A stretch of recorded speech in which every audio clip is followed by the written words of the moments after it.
Hi, Patrick here. Have Cheetah Review, and we're here for another film review. The film we'll be talking about today is When Jack Came Back. Came out in 2023. It was written and directed by Thor Moreno, and it stars Lindsay Wagner, Mike Markoff, Emily Ann Kincaid, Cheyenne Good, and Lance Henriksen. So the story starts out as we open up. We see an elderly couple live on a farmhouse, and you could tell they've been married for many, many years. And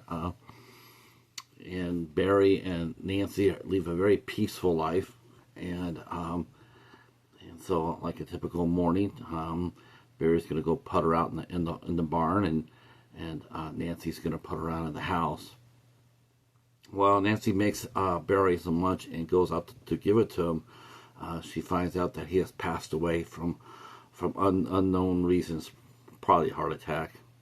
So then we go ahead and we meet their son, Jack, who's living in Hollywood, and he's had some success, but we don't know the reason why or how. But some sort of incident had happened on his last show, and so right now he's in between jobs and he's trying to catch a break. And but of course he hears about he gets a phone call and he hears about his dad.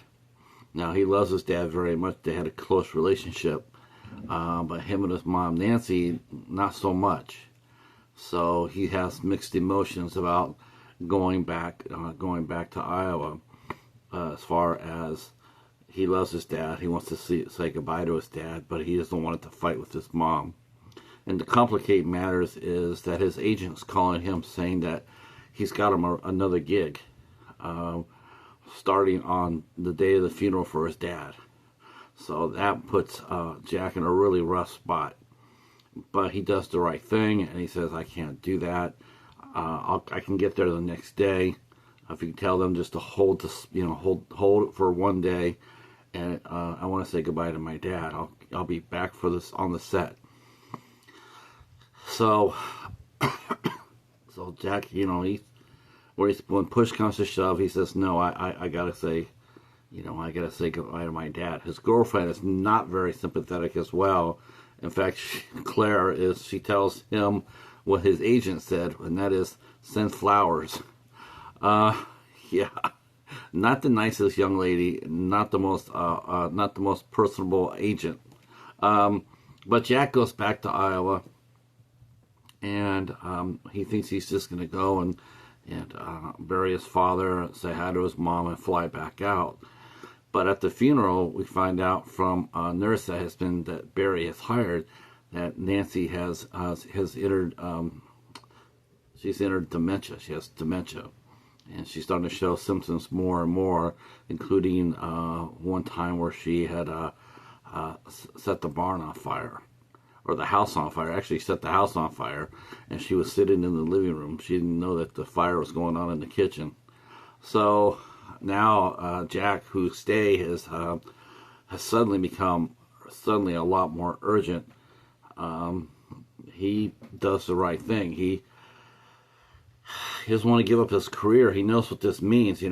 Chances in Hollywood, especially second chances in Hollywood, they're rather hard to come by. And for an actor like himself and his positions that he's in, it's one of those life preserver moments. So as he's thinking about this, and the nurse Debbie comes by, and she talks to Jack, saying, hey, I can come by. I've been coming by for a few hours every day, but your mother's going to need 24/7 care before too much longer. And so Jack has to basically say that, hey, he's staying out there with his mom. So he has to tell his agent, like, I can't do anything about what's going on here. The day of the funeral, the family attorney came by and said, your dad gave you the power of attorney, so come on by and sign some paperwork. So any chance that Jack has of maybe selling the farm, maybe some equipment or what have you, it goes for naught because they owe $35,000 to the IRS. That's not good. But Jack is he's a very loving son, and he does what he needs to do, and he starts working on his relationship with his mother. And he tells her that he says, we've always been so close, but we're going to work on that. So they try to work, and but after a couple more incidents, one where Nancy has run out at night and has actually got herself entangled in barbed wire. That was a harrowing moment. And two, she inadvertently set another fire in the barn. So she's saved, but the barn has been heavily damaged. This, of course, causes the state to act and to basically take Nancy into custody, and give a court order stating that if she can be allowed to stay there, or she'll have to be locked up 24/7.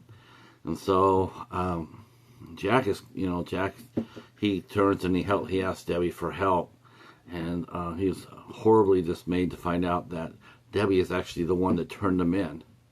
So their relationship has really cracked. Whereas they were getting close, it looks to be maybe unrepairable. Jack feels really betrayed, and while he gives an impassioned speech to the court, they say that his mother has to stay at this facility an hour away from what she's known. She doesn't know anybody. She's in a totally, stranger in a strange land. But Jack, instead of just moping around, he's a thinker. That's one thing this man is. Not only does he have a big heart, but he's a thinker. And he says, well, I got an idea. And so, to help his mom out, and he's staying there. And Debbie's upset at him a little bit because she thought that his girlfriend had came out to Iowa to seduce him, whereas Jack had actually had talked to Claire and basically told her to go home. As she had told him before when he went to Iowa, instead of taking the Hollywood job, she basically abandoned him. But when she came to Iowa to try to rekindle the flame, so to speak, Jack sees right through her and sends her packing. And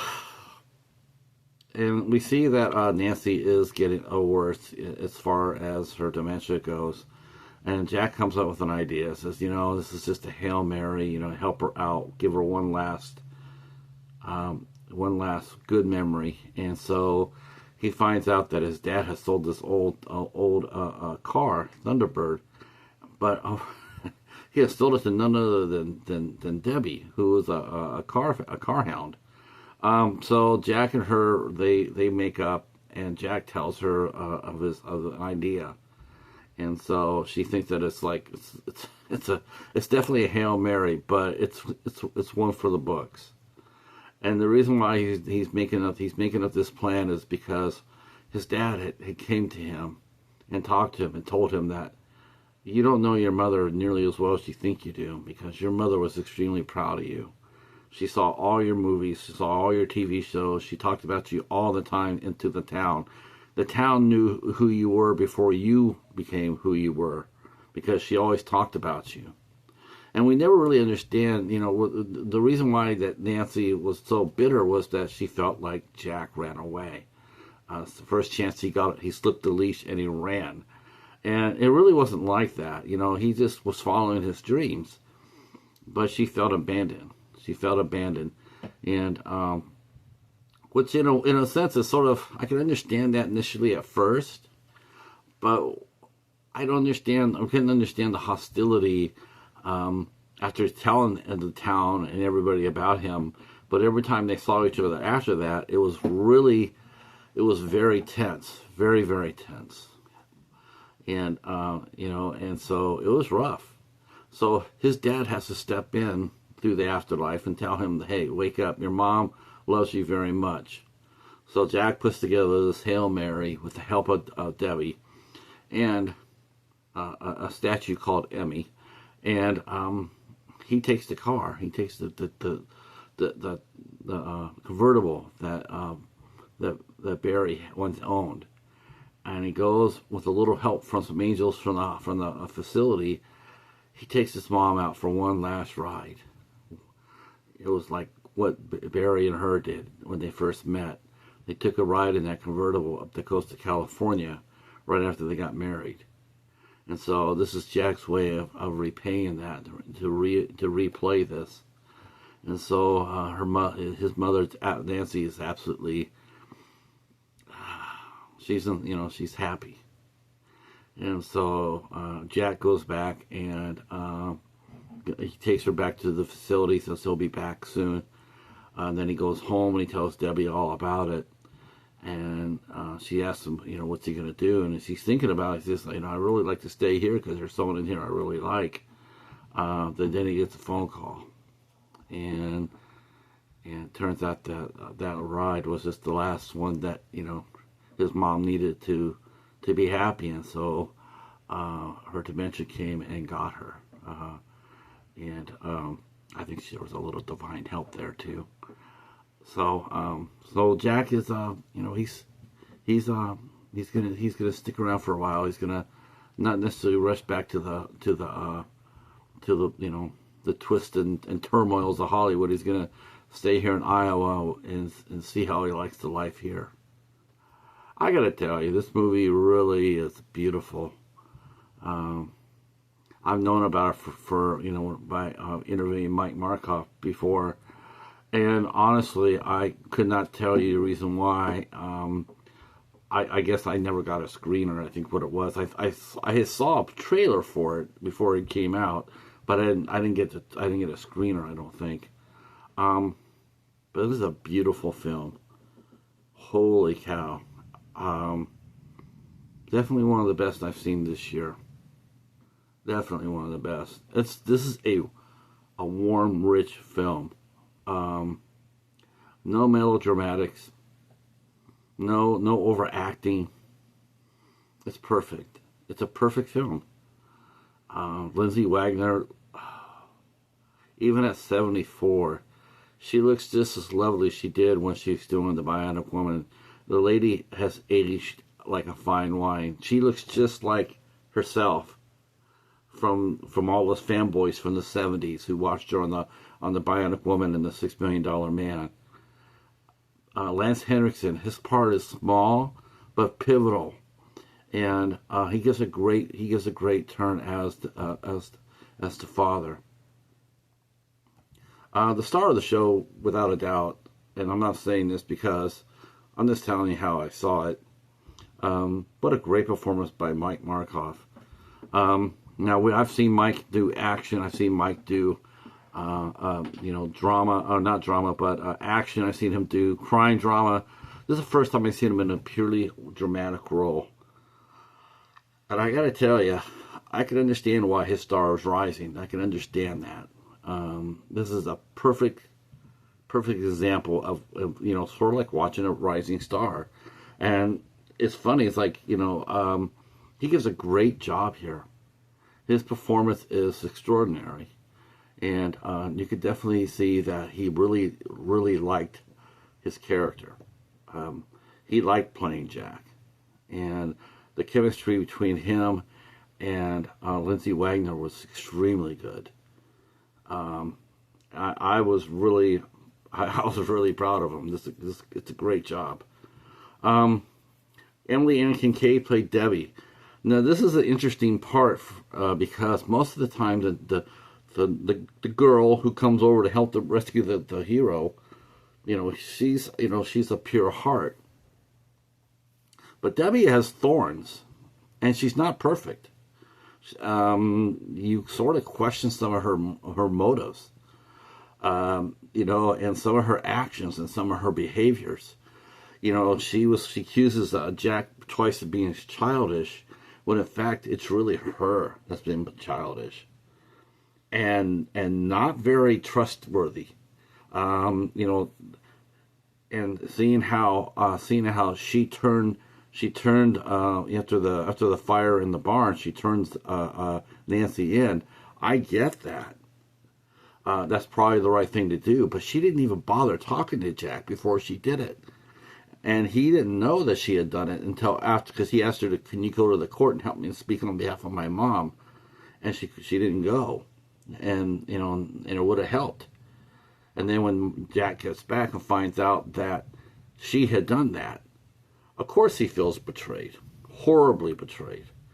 And it isn't until later that he does understand that she does have her Nancy's interest at heart, but she could have did it a whole lot better.